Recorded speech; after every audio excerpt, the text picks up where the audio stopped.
Welcome back to Benny's Custom Works, proudly supported by Haltech and Sparesbox. Don't forget Benny 5 on checkout this week. Finally, we're putting the 2J into the engine bay of my GX81, soon to be JZX81. I don't actually know if the mounts are going to fit because there are slight variations in this crossmember compared to the GBS 12. We've already realized that we've got a nut on both sides of the engine mount and the crossmember. So one of them needs to get trimmed. Most likely I'll cut the engine mount if that works. The goal, I guess, for today is to get the thing in the bay, size it up, potentially look at putting the transmission in as well. It'll be really good if I've got it just sitting on its mounts by the end of the day. I do already know we're going to have to pull the box out because we do need to cut the tunnel and modify that.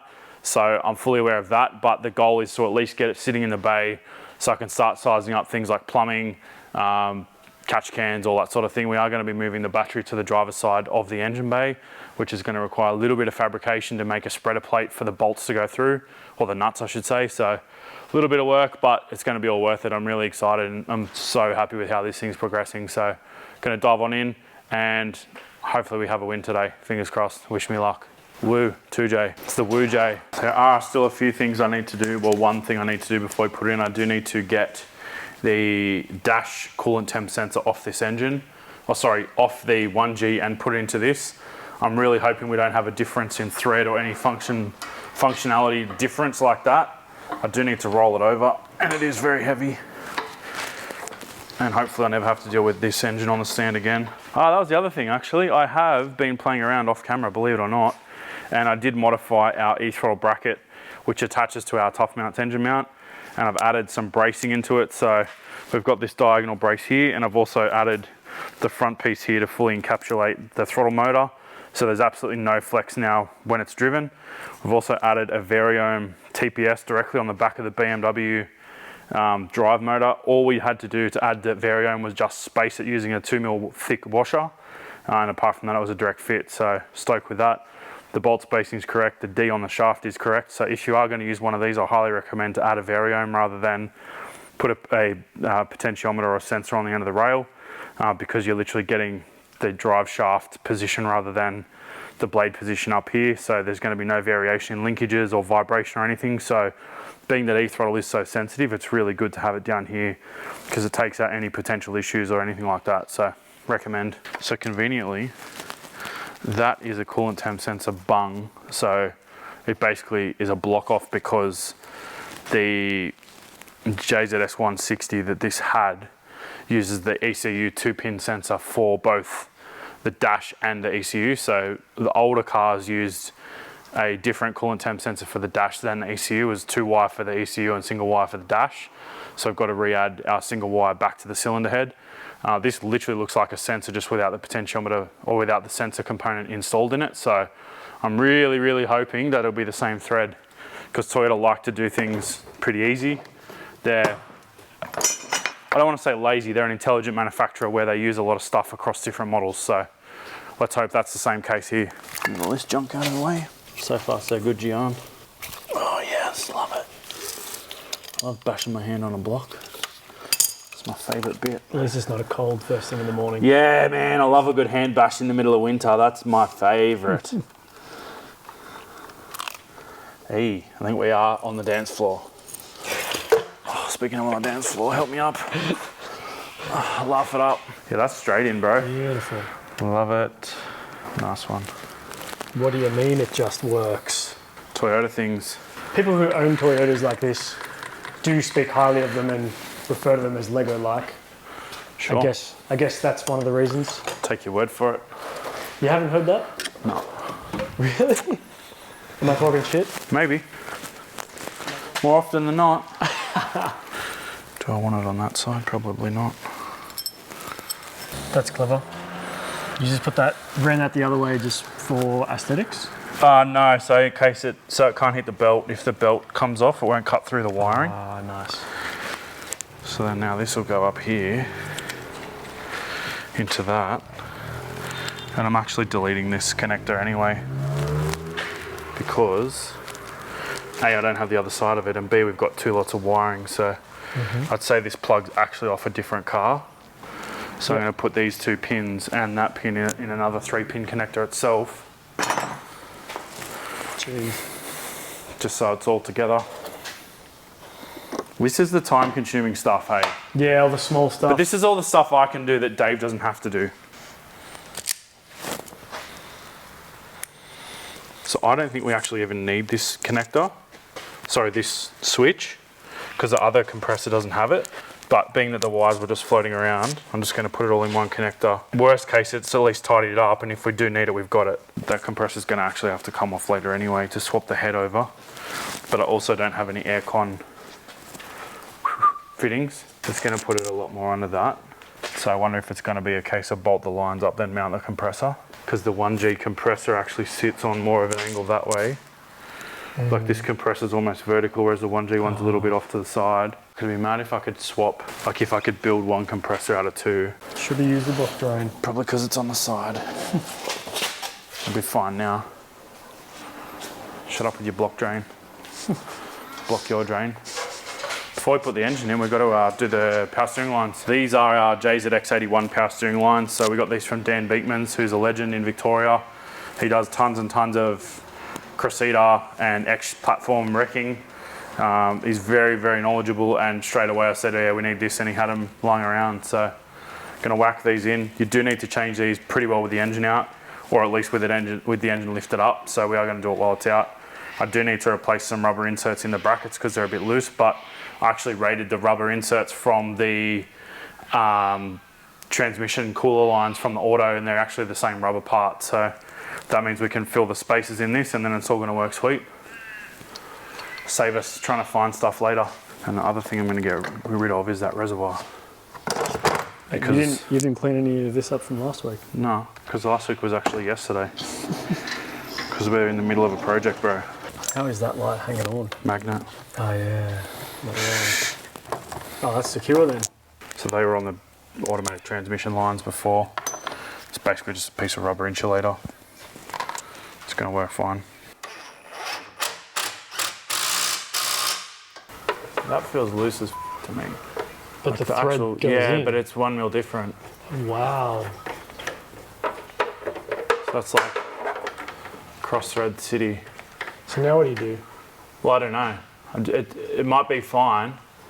Yeah, see, because that there, Yeah. it's probably 1 mil different so that you can only put them in one way. So wait, that's good now? Yeah, well, where it is?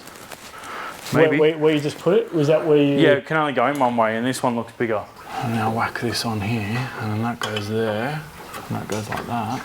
There we go. And I'm not going to tighten those until I've got our hard saddles tightened. Is that just for adjustability's sake? Yeah, I just want to get them in the right spot as far as the bracketry goes.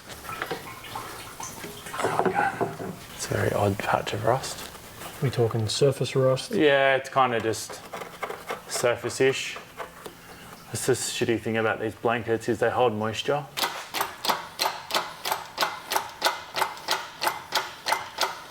Get it in the sweet-ish spot. Oh, that looks dreamy. Your kids and your trendy words. What is Test that? drive. This is like for sale. Converted car with engine, 95% complete. That's obviously got to go far way back. Yeah. And what's going on here? It doesn't seem like you got a lot of room. I'm just going to pull the trumpet off, and then I might have to make some modifications to the firewall. Is modifications a loose term? It is a loose term. I know you though. I doubt you're just going to take a hammer and take to the firewall.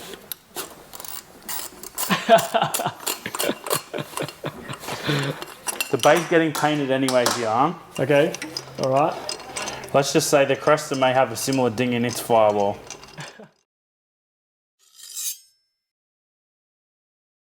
We've got two options. It's either bash the firewall or reposition the engine. I might bash the firewall out of 10 anyway. That's going to be my preferred method. The other thing is too, I reckon that linkage is going to get hung up in that brake line, which will just mean that will have to go on the front, and then all this will just get shortened up. But this is the thing about putting an engine together on a stand that's never been near the car before. I think I might actually just take that throttle linkage off now, save having to dick around, go in and out 5 times, and a lot of firewall there. What's on the other side of that? Like, what do you have to be careful of? Nothing at the moment. Okay. What's where that aircon box is? Yeah. Okay. Close on the bracket and So far, it would just So I be think the what we trumpet need to do is kind of, the problem is it's moving in more than one plane at the same time because the mounts can move that way. I reckon this cross member's different. No. Either the cross member's different or we've got something going on. No, we've got heaps of room. Okay. The engine's actually just massively lent over. Yeah. So I think what I'm actually better off doing now is putting the engine on the jack and taking the crane away. I mean, we've still got a long way to go back. Like, things are definitely going to be friends with each other, I think. Ideally, would you have the engine as close to the firewall as you can? Well, that's kind of how we made the mounts, but it's now, it is in it, as much as it's the same car, it's not. Like when it was in the taxi, there's probably variation in the firewall or something. Right, so I've got one mount in there, which is actually going to give us, in some regard, more space, in some regard, less space. Jeez. How the hell is that ever going to work? That's potentially cause for concern. Does that mean you're going to have to custom make brackets down there to offset the engine a little bit forwards, that way allowing you the space there? Maybe. With a little bit of a bash? Maybe. Yeah, that's what I was thinking. Well, the other thing is too, bro, it's leaning back heaps. Okay, Don't forget. True, so the engine's currently way like that. Yeah. So let's not freak out All right. super hard. All right. Good. Because it's never going to sit down. Like, that's like 8 degrees down. It's not, I mean, this is definitely not great, but I don't think it's as bad as that. Yeah, cool. So what I want to do is get, because if you look at the front here, the engine mount's got 10 mil, like it's up 10 mil there in the front. So Yeah. once I tighten that down, Yeah, it'll be a bit more telling. Yeah. I can see I can't even tighten that at the moment. Because all I want to do is basically lift the back to get the mounts to settle. It's less bad. From here, it looks amazing. Like perfect. From the other side, not as bad as what I thought actually. Before when it was up against the firewall, it looked obviously horrendous. I'm going to have to modify that mount and I'll just cut the top nut off. Like, you know, I said we've got nuts on both sides. The firewall's definitely going to need some action. Whether it be notching the firewall itself or just a bit of a tap-tap-tap-a-roo. Because the other thing is, right, if you start bashing that firewall, you're going to change the shape of those holes. The holes probably won't matter as long as I don't come too far in. The other option is we remake the engine mounts, but see, I really don't want to push it too far forward because then we're going to run with clearance issues with radiator and stuff. Yeah. And that's something I'm really trying to avoid. And is it better for handling of the actual vehicle, drivability-wise, to have the engine as far back as possible? Yeah, I mean, you still want weight over the nose so that it actually has grip. Because the problem is if you took too much weight off the nose, Okay. it could potentially understeer. Rightio. But So you've still got to off the nose is in like, from... move the weight back. Yeah, but I mean, it's still directly over the front axle. Yeah, but you've still got also mechanical advantage when you move it. Like you've got the more weight you put forward of the axle is exponentially more because you've got that fulcrum point at the axle line. Yeah. I don't think we're screwed, but it's definitely further back than I'd anticipated. Good idea. Just to see. Get in there. We can move the engine forwards. Problem is, we've got tail shaft, transmission cross member, engine engine mounts, all that stuff to remake. Because the thing is too, that's not the current installed, that's not the correct installed angle. Yeah.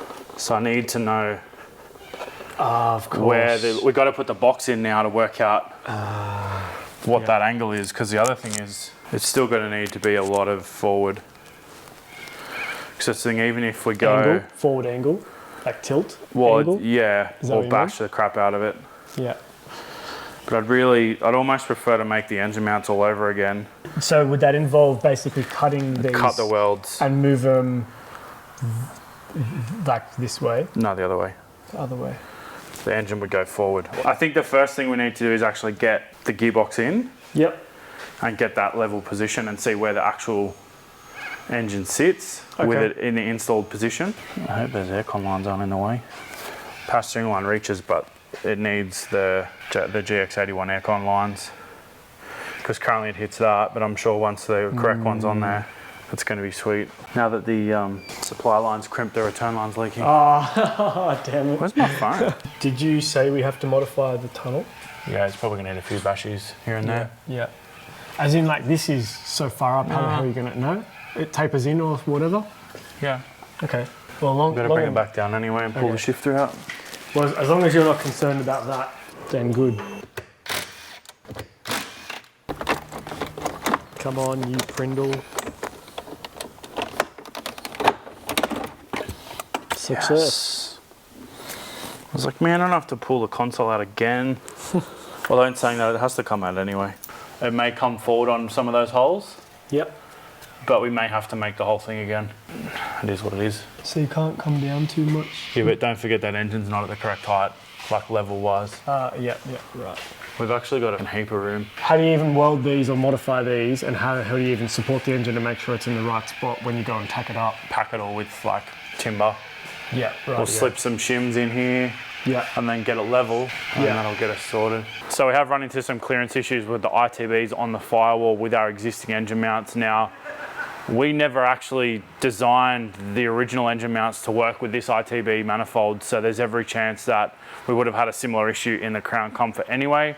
I have just gone and measured. I do already have an MX83 tail shaft, which we're going to use the back half on with the front half of the GBS12 tail shaft. But it's 35 mil longer. If I just use the MX83 tail shaft, it's 35 mil longer than the current shaft. So now I'm looking at just shifting the whole engine and gearbox 35 mil further forward. It's not ideal in that I would have loved to have pushed the engine as far back as possible, but it's very ideal in the fact of not having to bash the firewall or potentially bashing it a lot less. The one issue we are going to run into is we're only going to have 65 millimeters from the crank balancer to the core of the radiator. So we may have to do some funky stuff with fans, which may mean running two smaller fans offset, which probably shouldn't be an issue with the 2J, but I also really don't want to be compromising cooling system stuff. So yeah, I guess that's a little bit of a TBA. But I honestly think moving the engine forward 35 mil is going to be the best course of action. The other thing is that line going to reach? Yeah, we can make that work. Power steering line's probably going to be a little bit snug. There's plenty of pivot in that. No, that'll be fine. The other advantage you were saying off camera before is this? Yeah, so we're actually going to be moving the bell housing, the biggest part of the bell housing, further forward. The one other thing I do need to make sure is that if we move it forward 35 mil, the shifter's still in a reasonable position on the tunnel. Because again, I don't want to be moving stuff too much. If anything, it may actually help us with tunnel positioning, because I seem to remember there being something funky with it being a little bit too far back. So actually going forward may help us in the long run rather than hinder us. So unfortunately, we are going to have to make stuff again, which I feel like a bit of a home built by Jeff. Shout out to Jeff, he's a legend. But I want to do it right. This car deserves to be done right. So it may mean cutting it. Well, it's going to mean making engine mounts again. But we did it such a good job the first time, you get to watch it again, and it's a different car, so it counts. Yeah, I genuinely think that's the best course of action, because tail shaft costs $0. The MX83 shaft I've got will literally go straight in with the G-Series diff. I think the shifter will actually end up in a better spot as well. Well, I need a measurement to know how far 35 mil is. 254 there from the back of the crossmember to the back of the bell housing flange, because I need to know reliably that I'm going to move it 35 mil forward.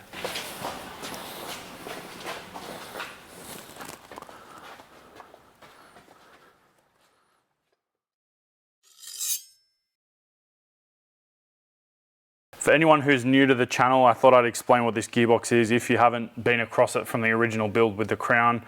This is actually a Great Wall gearbox. So Great Wall is a Chinese manufacturer for anyone who's not familiar with the brand. Good, bad or different, Chinese manufacturers, whatever, I don't want to get involved in it. I don't particularly support Chinese vehicles, but it is what it is. The good thing is this is kind of a copy of an R-Series gearbox. So It is R series here, but the difference is it's actually a 6-speed transmission. So that basically means I can put any Toyota R series bell housing directly onto it. The one downside is it's actually used as a Mitsubishi input shaft, spline and depth. The good thing is you can actually put a Toyota R series input shaft in it as well. So we have a Toyota R series input shaft in it. It's also got a genuine Toyota input shaft bearing and a 4th gear synchro. It's all gone together mad. Frankie Gearbox Express hybrid put this hybrid garbage thing together for me. So shout out to Frankie. But yeah, the goal today is to just get it in now and maybe look at shifting the thing forward. We do, as I said, have to move it forward 35 millimeters. So luckily we've got a really good pad on the back of the transmission. So I think we'll get our existing transmission cross member in, which we are going to have to modify in some fashion. I don't know how yet. I'm hoping we don't have to bash the tunnel too much because the other thing is I don't really want to bash it if this is actually going to end up fitting without bashing it, being that we are going to have to move it forward quite a bit. So yeah, I think the current plan is just get it mounted back up to the engine. I'm just going to chuck a couple of bolts in it. We're not going to put the clutch kit on. The other win, actually, if we do end up putting it 35 mil further forward, is it's going to be much easier to fit the transmission in the car because it is quite a challenge to actually get it on with the clutch kit. Without the clutch, you've just got to lift it up and slide the input shaft into the carrier bearing, so that's easy, or the spigot bearing, I should say. But with the clutch, obviously, you've got to get the spline through the whole clutch kit, and it is a twin plate and it's quite tall, so it basically means you need a lot more angle to be able to get it in there. And from memory, it was a bit of a pain in the butt. So more things potentially making this better. Like I said, the one thing that concerns me a little bit is the fan clearance or placement. But hopefully we can overcome that with some slimline. GoPro's just carked it again. Hopefully we can overcome that with some slimline fans. There's some pretty good fans on the market these days that have really good power output for the size of the motor. Just electrical stuff's becoming a lot more efficient, so hopefully we can take advantage of that and get some happiness. I reckon actually moving this further forward, if anything, is going to help our shifter problem. Positioning? Yeah. Because see, that currently is up here. True. And it could go forwards more. Yeah. By about 35 mil. About 35 mil. And I suppose the good thing is we're still going to need to bash that when we move it forward. So Bash what? the tunnel. Yeah. Oh, actually, can you just kind of steady it? Oh, Well, it's not. It shouldn't fall out, but I've just kind of walked away from it. I don't know. I'll put my hand there and hopefully. Yeah, that should be enough. Yeah. This is exactly the sort of bashing you would have to do with an R154. So if you look here, we basically just got to reverse these hip lines here and here. Okay. Oh yeah, I see. So see, it touches there. Radio. Even if I move the box 35 mil further forward, it's still going to hit that. So it's going to mark kind of ish. Yeah, where to bash. Yeah. Yeah. And when I say bash, I'm going to be doing it as neatly as possible. Yeah. I don't want to just go to town on this car. But moving it forward is going to help us heaps. Like the shifter's going to end up inside that, which may actually help us a whole lot. You thinking that's right? What? Whatever's happening here? Yep.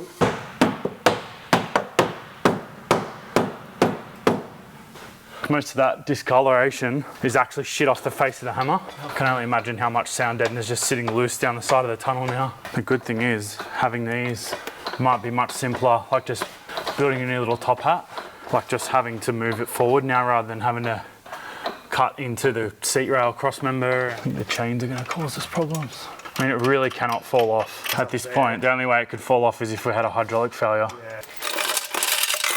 Just want to lean the engine back a touch, lined up. And the mad thing is the 1G and the 2G use the same bell housing bolts.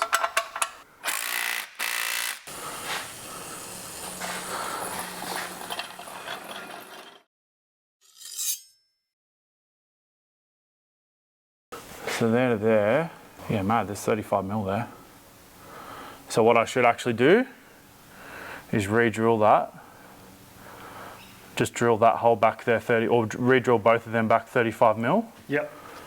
And then I'll use these holes for now And then once we cut the mounts and slide it forward, or once I cut those mounts, we can remount it with this in the correct spot, bolt this up, and then it means all we do is chock that engine in the correct position level to tack the mounts. Because I can re-drill that and then just leave these holes there. 35 mil is the number, which is going to make the gearbox, which is going to make the tail shaft work. Yeah. And any more than 35 mil, it's going to put the engine too close to the radiator. Yeah. And that's no good. So 35 is a magic number. And the other thing is too, if I go 35 mil further forward, our gear shifter is actually in a great spot. Yeah. 68.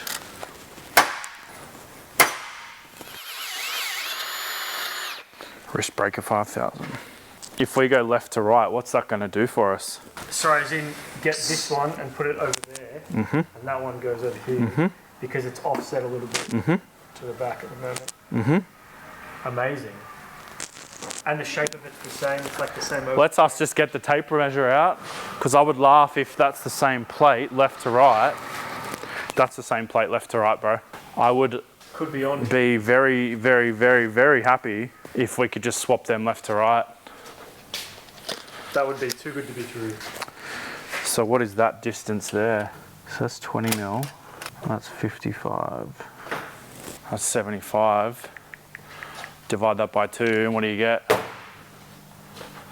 32 and a half. Jeez. I will take 2.5 mil, that is enough. This may have just saved us hours of fabrication to literally just swap the brackets left to right.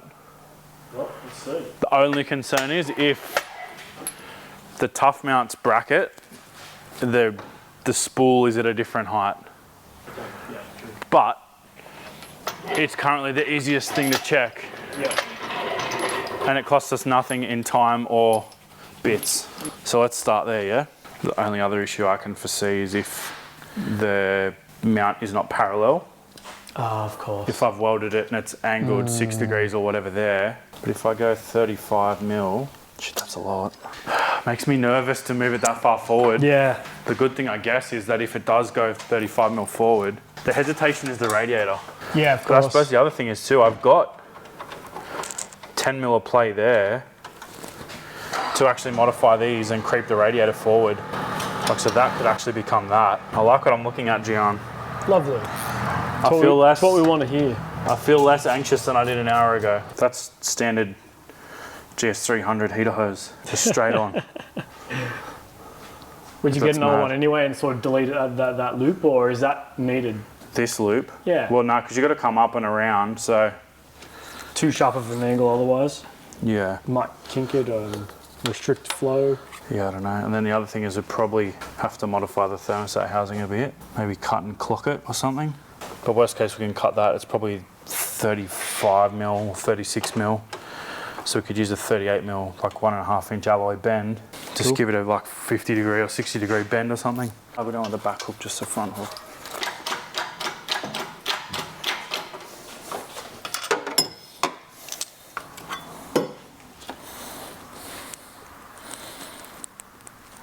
I think it is leant back. Damn. So I think we'll probably still have to remake them.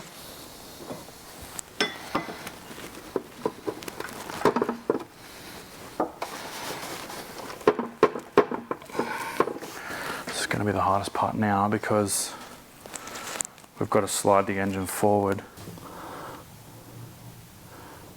It's 35 mil, Get bro. out of It's town. 35 mil.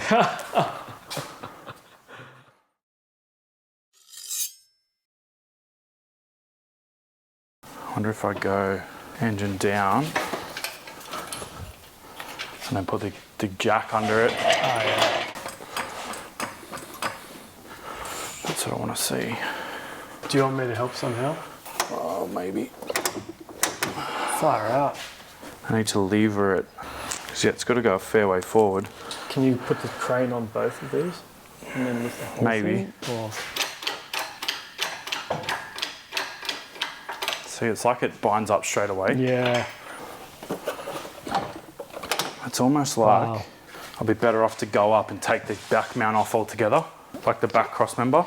Oh, yeah. Because currently it's wedged on that, I'm pretty sure. should just basically sit there. As soon as I get it to a certain height, yeah, it's just, Right. it can't come down now. Yeah.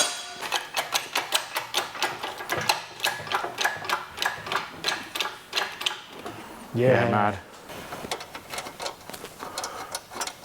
The back's way lower than it should be. Yeah, true. So by the time that evens out, hopefully we got not too much bashing here and then it's good. Yeah. Far out it is close at the front. Yeah, but it doesn't really matter there. Just have to find some slimline fans or something, bro. It's crazy how shit works out sometimes. Yeah. So now you're gonna mount this up again just to get the whole thing level, and then we're gonna go back over there and see how the engine mounts look.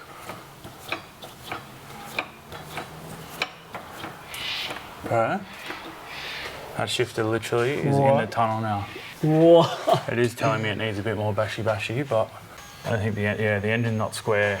Not end of the world, but it's definitely got to come across that way now. 35 is probably not exactly 35. So these need to be slotted. Oh, so all we do is leave those bolts out for now. 30-ish mil. Yep. At the moment, but the shifter looks mad. It's not actually hitting the tunnel now. We've given it a bit of a but once it creeps forward a little bit, it might be a bit snug. I might even actually nutsert the rad support and move it forward that way. Cool. Because that's later bend problems. That is the win. Still needs some action, but it's actually workable now. We're now in a ballpark that's functional. The other thing is I could always see if they got shorter trumpets. Would you have to change all of them, or? Yeah, you change them all. Yeah, okay. And what does shorter trumpet do performance-wise again? Less torque, which is a little bit of a bummer. But Yeah. well, I may as well cut that mat because it's coming out anyway. As in the whole thing? The whole thing's going in the bin, cool. yeah. Lovely. Because I have a nice painted firewall. So there's already a bit of real estate back there. Oh wow, that was thick foam. Yeah, it's easy 10 to 15 mil. Like it's Oh, still, that's close. we're getting a lot closer. If that ridge wasn't there, that'd help too. So really just gotta, annoyingly, if that ridge and that ridge were connected, well, that hollow and that hollow were connected, Yeah. and that was just smoothed It'd out. probably work, eh? Just about. The only concerning thing is why is that shape? Yeah. Is bashing that then gonna make the heater box not fit? Yeah, or something weird that Yeah. you'll find out later. Yeah. So we've found out by flipping the mounts left to right, while it has basically got the engine in the correct position lengthwise in the bay, it's actually put it a little bit askew. When we've welded the brackets, there's obviously a slight tolerance in them being dead square on the bolt center line. So now the engine's effectively pointing towards the driver side by about 10 millimeters, which doesn't sound like a lot, but it is now basically touching the tunnel on the right hand side. The other issue is that the brackets are actually canted about 4 or 5 degrees downhill when they're in the original position. So now effectively it's trying to it's twisting the bushes uphill. So there's about a 10-degree differential and it doesn't love it. Like you can see the bulge, the bush bulging a little bit. So I think for the sake of doing it right, we've now got our offset correct. So I think now the next thing is just getting it exactly where it needs to be. The good thing is now, obviously, by shifting it forward, we've got better access to bell housing bolts and all sorts of other bits and pieces. We are going to run into, I don't want to say issues, but we're definitely going to have less clearance on the radiator than I would have liked. Having it tight on there will obviously give us a lot more real estate to put the ITBs in properly and have proper clearance to the tunnel, to the firewall with the trumpets and that sort of stuff. So annoying, but not the end of the world. It's just one of those things where it's engine conversion game. You got to find the sweet spot. Would we have been better off to use JZX81 engine mounts? Maybe, but there's no guarantee that actually would have put in the right spot for us anyway. So being that the 1J that those mounts were made for was the inlet manifold was never anywhere near this wide, where the ITBs are. It was a lot more compact in this back section here, and it was actually higher as well. So is what it is, but it's engine conversion game. I'm really happy with having it in there. we're going to have to start cutting up the mounts and doing some fun stuff. But it's time to go home. It's actually taken way longer than I thought to just get it in, and this is actually why you pay shops big money for conversions, is ironing these kind of bugs out. So finding where everything sits right, where a proper shop will look at 10 things at once, go, oh yeah, radiator clearance, and then you've got shifter positioning and possibly some of the stuff I overlooked even in putting this in the crown. But in saying that, because that was more of a track car orientation, we were kind of cutting stuff up and not as concerned with some of the fitment. But now, because this is going to be a super neat street car, we've got to make sure that everything is kind of working harmoniously and things are all kind of lining up. So far so good on that front. Radiator positioning is great. As far as the plumbing goes, like we can use stock hoses. It's all in the exact correct spot on the top and the bottom. So we'll either modify the thermostat housing or maybe look at a different bottom hose. Even the top hose, we probably won't actually have to use the stock one. We'd probably be able to just buy an off-the-shelf hose and cut a bend out of it, because it's basically just about a 30-degree bend now. So yeah, it's definitely coming together. But there's still a lot of pieces in the puzzle, so we've still got to nut all of those out one by one. Power steering lines are in, they line up pretty good. I think I'm going to run a power steering cooler on this, so we did get rid of, the other thing worth mentioning is we've gone back to the 2J NA power steering pump with the reservoir on the pump itself. I had originally planned to go to an external reservoir, and the theory was that it was going to make it look neater, but it's actually more cluttered like that because you've got more lines and you've got another reservoir over here, whereas now, admittedly, it's not pretty at the moment, but it is going to get repainted. So it sits there nicely on the engine, it's out of the way, and it doesn't, I think once it's repainted, it's really not going to stand out at all. So yeah, just kind of piecing it together and making it neat. As much as I want this to have a really tidy bay, it's still got to be functional. So things like the heater tap are going to stay. But yeah, it's just finding the happy medium of making it pretty and also working. So it's going to be a lot of cleaning and a lot of moving of stuff and wire relocation and bits and pieces. So plenty more to come. It's been a few days. We are back in the shop. As I already mentioned previously in the episode, we do need to reposition the engine. We did swap the mounts left to right, which is put it roughly in the right spot, but it's still not exactly right. So the goal for today will be to remake both the left and right engine mounts. We have modified the transmission mount successfully. So the first thing is we're going to actually remove both of the engine mount brackets because they are currently left to right. The one thing I didn't think about when we swapped them left to right is the fact that the engine actually had an angle or a lean to it. So it was about 4 degrees back. And then by swapping them left to right, the brackets are actually forcing the engine forward like that. And as a result, we've actually got the engine no longer sitting level in the bay this way. So it's actually lent, I think, to the left currently. So we need to correct that. So I've got a spirit level to sit on the engine, and I also have one on the rad support. The reason I've got one on the rad support is you can't ever assume, especially when you're on a hoist or on a concrete pad or something, you can never assume that the vehicle's always going to be dead level. So you don't always want to be getting the spirit level exactly level. So the plan today is to actually emulate the radiator support spirit level with the engine spirit level, and then make the mounts based on that positioning, because otherwise you may actually factor in or may actually add lean either way, because the vehicle's not physically level as far as on the hoist, or the hoist isn't level on the slab. So yeah, it's worth keeping that in mind, especially if you're working at home on jack stands or even just on the ground. So it can catch you out. It has caught me out in the past. The other thing that's worth mentioning too is the bonnet latch support bolt is not always in the center of the radiator support. So when we were doing the stager, we were setting it all up based on that bolt being in the center line of the cross member or the lower radiator support. It wasn't, so always take some measurements. I like to just run the tape across the chassis rails or the front rails now and take the measurements off that, because then you can always make sure that the engine's square this way, and you always want it to be level as well. So keep those in mind when you're making engine mounts, and you should be pretty well right.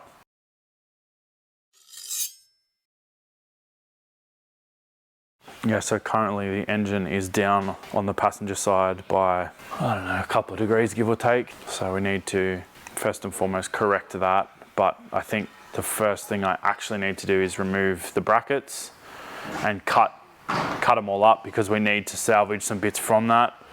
I do have the base plate brackets to go on the cross member. the GBS 12 ones were slightly different to the GX81. So rather than hack the GX81 ones up, we're just going to swap those plates in. Then we know they're all correct for the crossmember and it's all going to work together. So we'll do that. We'll actually slide the engine forward. We'll get the transmission crossmember bolts in and tight. So that's all locked in. Actually, we'll leave them loose so I can make sure we center the engine correctly in the bay.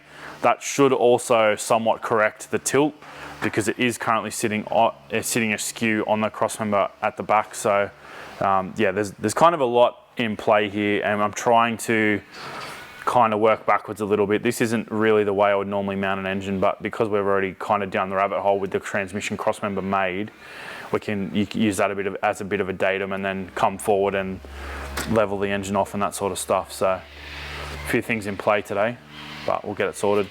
You can see that the bubble's off to the left side, which means this side's higher than this side. But then when you look at the engine, it's actually dead level, or pretty well close to level. If anything, the bubble's slightly to the right or to the left, looking at it this way. So what that's telling me is this side of the engine's up and this side of the car's up. So it's basically like that. And then currently like that. I want it to be like that. Yeah. So paranoid about scratching that rocker cover. Yeah, that's a good idea too. The tape. Yeah. The deadlift bar looks heavy. It's not light. Yeah, this is a pretty cool thing. Yeah. So, I mean, I guess you're about to show us, but this over engine crane because it's just more stable. We can lift the car up and down on the hoist and we don't have to, like if the engine crane's supporting that at the moment, it would mean that we can't actually reposition the car, we can't lift it up, can't look at stuff, any of that sort of deal. Yeah. Are these expensive? I mean, that one's a snap-on one or a Blue Point one. You can definitely get, in all honesty, it's probably, it's a Chinese one anyway. So like companies like Heron Forbes probably offer one.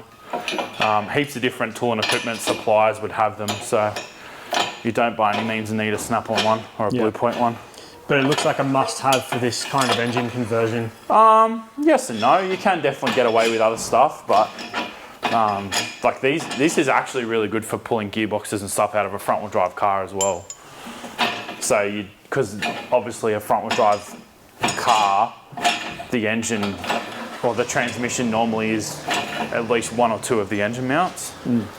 So you pull the transmission out and then it doesn't really have engine mounts properly.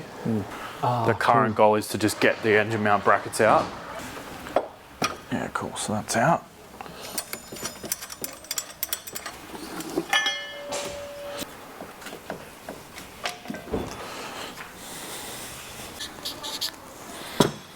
You're just marking them left to right? Yeah, because they're actually backwards at the moment. Okay, so now what we want to do is go up and actually bring the engine forward to put the transmission crossmember bolts in. Actually, you might have to be pry bar guy. Oh yeah. Yeah, can you lean on it a bit more and pull it to you? Yeah. Oh mate. I mean, I said yes, but it's probably as hard as I can go. Do you need me to go, like, put the camera down? No, it's actually too far now. Oh, okay, so release? Just release it, touch. Yeah. So A bit more. I felt it readjust. Yeah. Just let it go now. Basically, I want to get it to the point where it's just tight and we can still actually move the engine right to left. That should somewhat lock in the angle of it. Oh, that's good. Which plates are these? These are the engine mount plates that are off the 1G. So the other ones currently have got the brackets welded on in the wrong spot. Yeah. So this is now our finished engine position as far as front to back goes. Oh yeah. Because then that means now we can use the MX83 tail shaft in its completeness rather than trying to hybrid the GBS 12 shaft that I already had cut down, which means I can actually give that shaft to the vehicle's current owner and they can use it in their engine conversion, or even if they've got to modify it or whatever. But at least then they've now got a shaft to start with, because currently there's no shaft in that car because I kept it. So these won't be getting used? I'm going to cut them up, so I need to salvage these parts. Oh, okay. Because they're what the original mounts were. Yep. So yeah, I want to make sure I can use as much of this as possible rather than having to remake all of it, because I don't have These come as part of the Tough Mounts Universal kit, so I don't have any more of them. So I'd have to hand cut them or remake them or beg and plead with Jason. I just don't have the time to do that. Cutting time.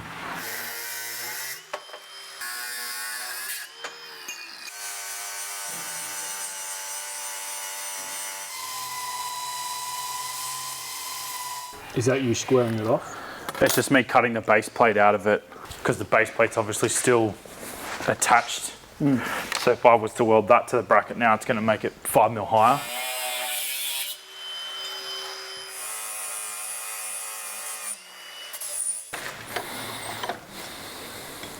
So now you're just going to mark that up? Oh no, I'll get basically now's when we position the engine correctly. Yep. Of course. And then mark it up. We'll tack it in place. Oh, cool. There'll be no marking. Nice. Because I want to actually weld it on the car to ensure that our positioning stays correct. Yep, nice. So currently the engine's got to go up on the passenger side or down on the driver's side. Yeah, down on the driver's side. So currently the engine's got to go 2.5 mil to the driver's side. To sit it square in the middle? Yeah, to set it dead set in the middle. So here's actually a good example of what I was talking about before, actually, if you come over here and look down. So if you were mounting this engine based on that tab, there, that would mean you're going to actually end up putting the engine probably 50 millimeters to one side of the engine bay, because that tab's not symmetrical, which can catch you out. It's literally like a nudge. Went too hard with it. Didn't know your own strength. That's good. Kills me a little bit that they're two different styles of level. What do you mean? I really want to see them like the same, like, or at least this one has the two lines, so I can reference like that the end of the bubble is sitting in between the double line over there. I hope we don't discover later that that changed something. I'll blame you. Yeah. So now you got it centered, now you got to adjust the angle of the engine itself still? Yeah, I just want to get the height correct. So that's pretty much where it needs to be, as far as it's now level. Compared to both our spirit levels are basically sitting the same. 374, and it can actually go down a touch on the passenger side. Yeah, see that's now sitting. The mounts are basically bearing the weight at this point. You're looking for contact with the mount so you can Yeah, because I'm going to weld either side. What I'll do basically, I'll just tack internally. Yeah. And then we'll take it out and I'll weld around. I will probably actually weld both sides of that still, and I'll just have to grind a pocket. I'll have to clearance the weld around the hole for the bolt, because I do want to have obviously as much strength as possible. Yeah, granted it's not a big power setup, but may as well do just it do right. it properly. Yeah. Yeah. Someone will tell me that I don't need to weld around both sides, but it is what it is. But as you can see now, we've got our, if you actually look along the timing cover, it's dead level with the rad sport, and then both our spirit levels sit at the same angle.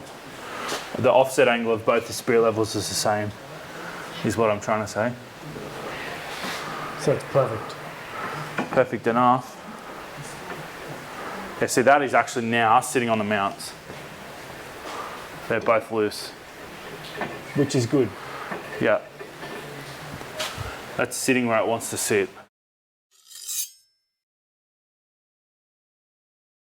And it's probably worth mentioning that the JZX81 mounts may not have actually worked for us. So even though we've remade everything twice, there's no guarantee those were going to work. Dan did offer me a set, but I didn't know with transmission, shifter positioning and tail shaft length and that sort of stuff if it was actually going to work for us. And obviously that we'd already modified the transmission crossmember to move forward that 35mm to correct our tail shaft length. There was no guarantee we were going to be spot on. So yeah, I'd rather make what we've got work and not have to kind of reinvent the wheel, putting a Toyota mount in, then making another crossmember for a third time, or drilling and welding holes and all that sort of stuff. So onwards and upwards. I'm definitely happy with it sitting level though, because it definitely didn't sit level in the bay before, so I'm glad we've corrected that. Actually, probably worth mentioning, well, it doesn't really matter on camera, Okay. but it may have been that because we swapped the brackets left to right, does a height change. Yeah, okay. Because the brackets definitely aren't symmetrical. Yeah. And the other thing was we never actually checked if the engine was even centered in the bay. Because it was kind of already made, it was what it was, so we didn't probably do all the checks we should have done, but at least it gave us an idea of engine offset and all that sort of stuff. So it was a proof of concept, shall we say. Sure. And now we can melt them in properly. Because I've put the weight of the engine on it, it really shouldn't move much. Yeah. Because the engine is wedged on the plates. Hopefully. It's good theory. Are you being strategic in how you're about to tack it? Are you going to do like one per side? I'll tack probably internally on both sides on each bracket, so it can't actually pivot. It can't change angle this way. Whereas if I tack only one side, there's every chance as I weld it, especially if I weld the side I've tacked first, it's going to pull it up the plate. Whereas if I tack it both sides, it really can't move a whole lot. Reasoning behind going for a bit of extra heat? Just want to burn the tacks right in properly. Yeah. Rather than having to do it 2 or 3 times and then end up with a big ball of steel sitting there and it looks crappy. Welding.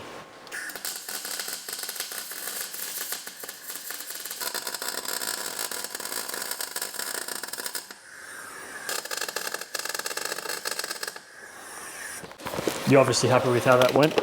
Yeah, it's tucked in there now, so. So now you'll recheck all the measurements? Nah. Cool. I mean, yes. It can't have gone anywhere, really. All I'm going to look at is the spirit levels. Yeah, yeah. If the spirit levels haven't moved, because if the spirit levels have moved, that tells me the engine's slipped down on one side. Yeah. But if they haven't moved, physically the other measurements can't have changed. Yeah.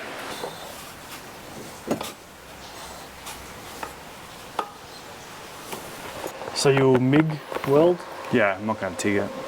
Is TIG or MIG any stronger than each other, or is this a whole can of worms you don't want to make a comment on? Yeah, I'm just not getting involved in that.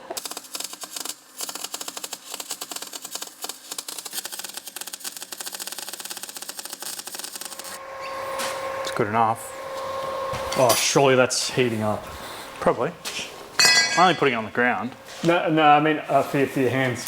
That thin bit of glove. Oh, but I picked it up from the furthest most point from the weld. Yeah, yeah.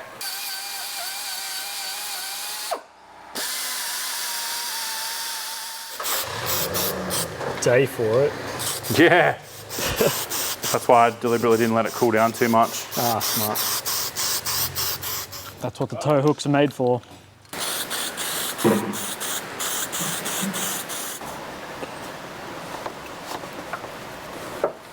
I'll repaint these later anyway. Everything else is going to get repainted later, so I basically just quickly rattle can them so that they don't rust. Yeah, smart. So I'll paint strip them and either powder coat them or get them done in 2K, because there's heaps of stuff that I want to paint in a specific gloss black colour. Yeah. So I'll do everything in one go. And what's this? This is plastic, is it? This cover? Yeah, I'll paint that too. Ah, cool. So I'll so go you the same can paint gloss that black. the same? Yeah. Oh, beautiful. It's just like painting a bumper. Sweet. Oh, of course. I'm probably going to actually go to a brand new aircon compressor. That one looks like it may have leaked at some point. Okay. So I'll go paint the engine cross member, paint the caster rod brackets and all that sort of stuff. Just so when you're looking from the top, it'll be all clean and new. I was speaking to James the other day actually, and he reckons you can actually move this fuse box under the headlight without extending any wiring. Ooh, interesting.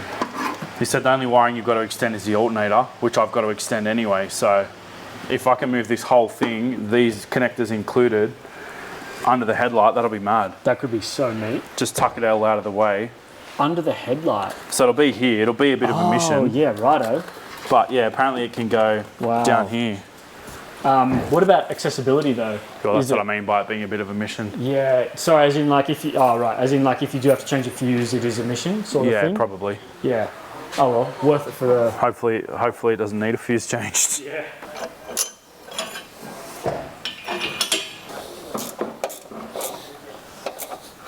Throw the spirit levels back on it so I can see how much of a whoopsie I've made.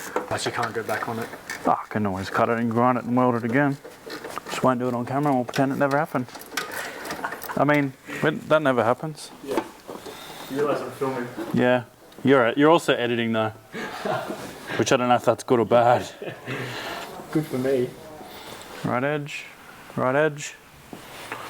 call that pretty sorted. And yeah, if you sight it, I mean, I know that the plastic cover is never going to be exactly accurate, but if you look at the bottom edge of the timing cover versus the top edge of the rad support, it's exactly level. Yay. Take the bar off and then see how much firewall adjustment is required for the rear trumpet. Yeah. Got it.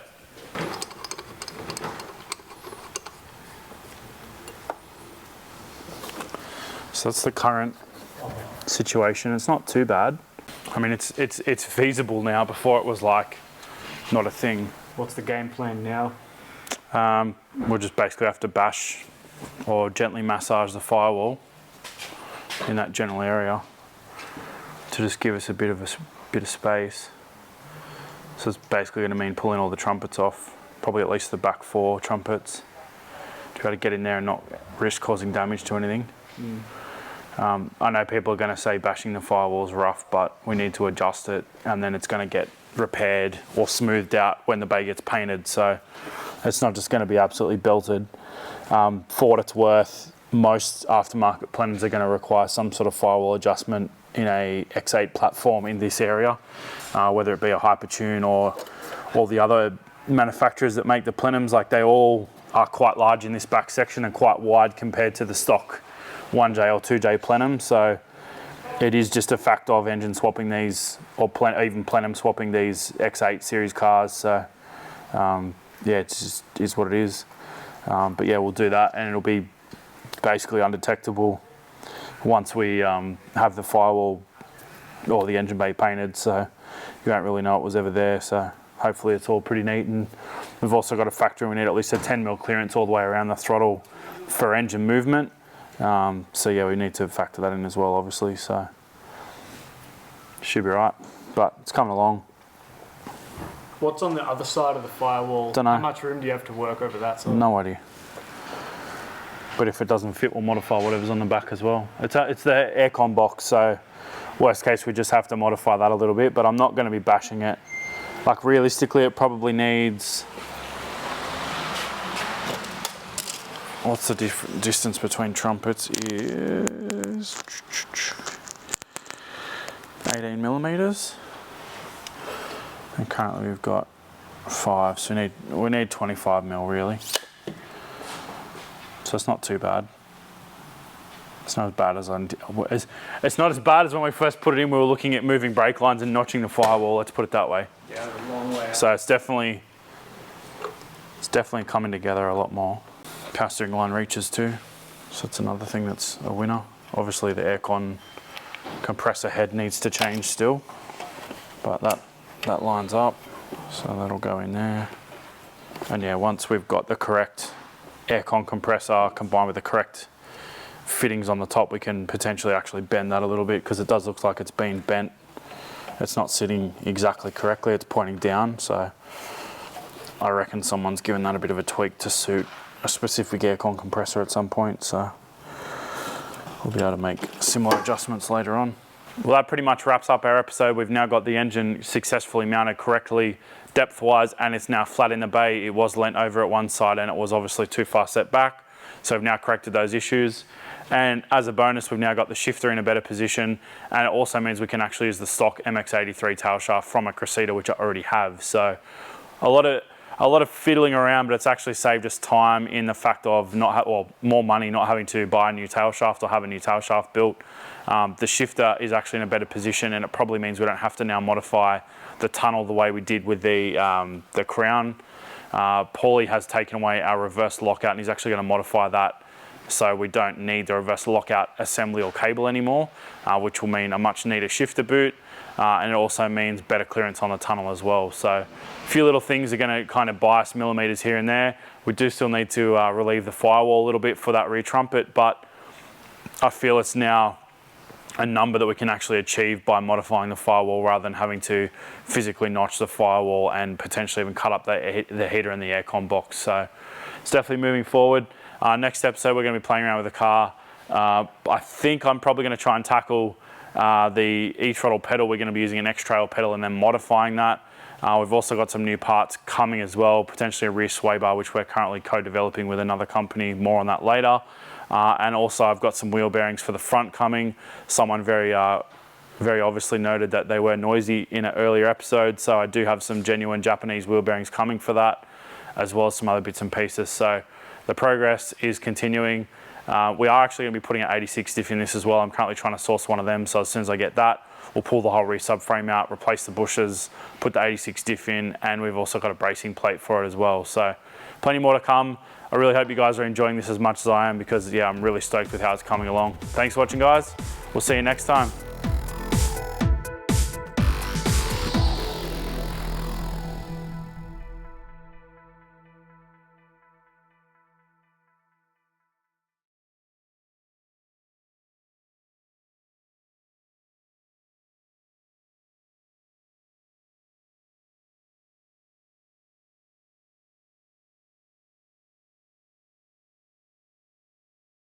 If you want to support the channel, please consider jumping on our YouTube members. You can get exclusive access to bloopers in there, or alternatively, if you want early release with no ads, please consider jumping onto our Patreon.